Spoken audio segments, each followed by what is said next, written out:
दोस्तों, क्या आपको पता है कि रबड़ कैसे बनती है? शायद नहीं पता होगा। और क्या आपको पता है कि रबड़ किस पेड़ से बनती है? जैसा कि आपकी स्क्रीन पर दिख रहा होगा कि ये आदमी कितनी आसानी से रबड़ निकाल रहा है। चलिए आज की वीडियो में बताते हैं कि रबड़ बनाने की प्रक्रिया क्या होती है। दोस्तों, अक्सर हम बचपन में सुनी सुनाई बातों को सही मान लेते हैं और उसी सच को जिंदगी भर दोहराते रहते हैं। वैसे बचपन में आपने सुना ही होगा कि पेंसिल के छिलके को दूध में डालकर अगर उबाला जाए तो उससे रबड़ बनती है। अब आपका पता नहीं, हमने इसके बारे में कई बार सुना है। बचपन में तो हम इसे सच भी मान बैठते थे, लेकिन आज हमें पता है कि ये सब बातें झूठी हैं। रबड़ बनाने का तरीका बिल्कुल अलग होता है। जहां रबड़ हमारे डेली लाइफ में बहुत ज़्यादा यूजफुल है, क्योंकि गाड़ी के टायर से लेकर इंटरनेशनल स्पोर्ट्स में खेली जाने वाली बॉल के साथ साथ ऐसी सारी चीज़ें रबड़ से ही बनती हैं, जिनका इस्तेमाल हमें रोज़मर्रा की ज़िंदगी में करना होता है। अब सवाल आता है कि आखिर रबड़ बनती है तो कैसे बनती है? तो इसका जवाब बहुत ही इंटरेस्टिंग है, जिसे आज हम इस वीडियो के माध्यम से आपको बताने वाला हूं। तो दोस्तों, चलिए बिना देरी किए हुए वीडियो को शुरू करते हैं। पर उससे पहले अगर आप लोग चैनल पर नए हैं तो दोस्तों चैनल को सब्सक्राइब कर लीजिए और वीडियो को लाइक कर दीजिए। और दोस्तों, कमेंट्स में अपने विचार और अपने अंदर जो क्वेश्चन है ज़रूर लिखिएगा, ताकि उस पर मैं वीडियो बना सकूं और आपको सही जानकारी दे सकूं। दोस्तों, सबसे पहले हम आपको बता दें कि जो चीज़ रबड़ को सबसे खास बनाती है वह है उसकी प्रॉपर्टी, जैसे कि टेंसाइल स्ट्रेंथ, इलास्टिसिटी, रफनेस वगैरह वगैरह। रबड़ भी दो प्रकार के होते हैं। एक होता है नेचुरल रबड़, जिसे प्राकृतिक रबड़ कहते हैं, और दूसरा होता है सिंथेटिक रबड़, जिसे आप प्राकृतिक रबड़ या कृत्रिम रबड़ कहते हैं। सिंथेटिक रबड़ पॉलीमर जैसे होती है, जो पॉलीमराइजेशन प्रोसेस से बनकर तैयार होती है। जहां सिंथेटिक रबड़ एक प्रकार से प्लास्टिक समझ लीजिए, जिसकी क्वालिटी इतनी हाई नहीं होती है।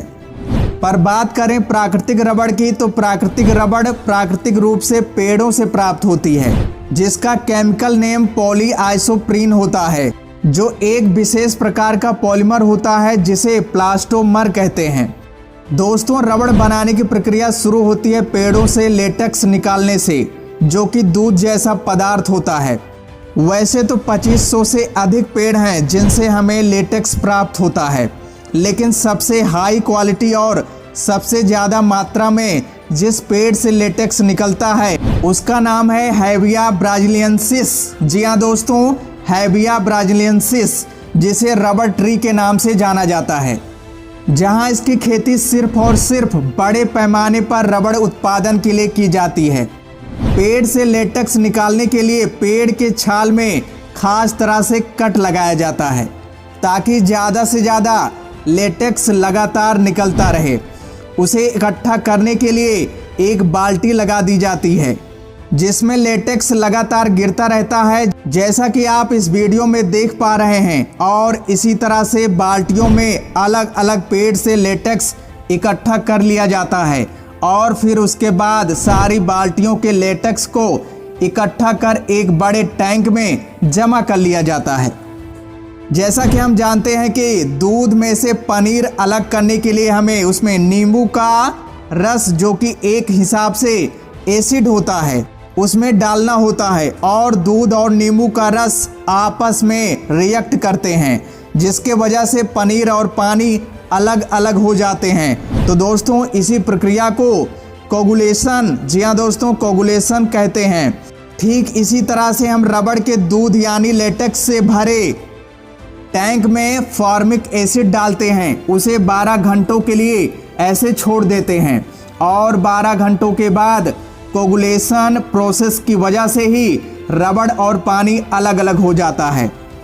जहां रबड़ की मोटी परत ऊपर की ओर तैरने लगती है, जिसे आराम से हाथों से अलग कर लिया जाता है, और फिर उस रबड़ की परत को हवा में सूखने के लिए टांग दिया जाता है, जब रबड़ की यह शीट पूरी तरह से सूख जाती है तो उसे इकट्ठा करके फैक्ट्रियों में आगे की प्रोसेस के लिए भेज दिया जाता है। दोस्तों आपको बता दें कि जब यह शीट फैक्ट्रियों में पहुंचती है तो यह बड़ी मुलायम और कमज़ोर होती है, जिसे हम रबड़ बैंड या टायर जैसी कोई भी चीज़ नहीं बना सकते हैं। रबड़ में स्ट्रेंथ और इलास्टिसिटी बनाने के लिए उसे सल्फर के साथ 140 डिग्री सेल्सियस में ऑक्सीजन की गैर मौजूदगी में रिएक्ट करवाया जाता है, ताकि सल्फर के मॉलिक्यूल्स स्ट्रॉन्ग बॉन्ड बना लें, जो रबड़ यानी पॉलीआइसोप्रीन के बीच में बनते हैं, और इस प्रोसेस को वल्कनाइजेशन प्रोसेस कहते हैं। इस वल्कनाइजेशन के बाद रबड़ की इलास्टिसिटी और स्ट्रेंथ कई गुना बढ़ जाती है। दोस्तों वल्कनाइज्ड रबड़ बहुत ही स्ट्रॉन्ग होते हैं, पर वह इतने ज़्यादा हार्ड नहीं होते हैं कि टायर जैसे हार्ड चीज़ बनाकर तैयार की जाए, क्योंकि ऐसा इसलिए होता है कि रबड़ की डेंसिटी बहुत कम होती है। रबड़ की डेंसिटी बढ़ाने के लिए रबड़ को कार्बन ब्लैक पाउडर के साथ रिएक्ट करवाते हैं, जिससे वल्कनाइज्ड रबड़ की डेंसिटी बढ़ जाती है, जिसके कारण इस रबड़ की हार्डनेस कई गुना बढ़ जाती है। दोस्तों आपको बता दें कि कार्बन ब्लैक पाउडर रबड़ का कलर ब्लैक कर देता है, इसलिए आपने नोटिस किया होगा कि टायर वगैरह जो हार्ड रबड़ के बने होते हैं वह भी काले रंग के होते हैं। दोस्तों इस तरह रबड़ बनकर तैयार होता है, जो हम और आप तक भारी मात्रा में पहुंचाया जाता है। बाकी चीज़ में कोई भी आपको कन्फ्यूजन होता है तो दोस्तों कमेंट्स करके ज़रूर बताइएगा, आपके कमेंट्स का जवाब मैं दूंगा। और दोस्तों आपको और कोई वीडियो चाहिए और कोई टॉपिक पर वीडियो चाहिए तो आप कमेंट्स करके ज़रूर बताइएगा।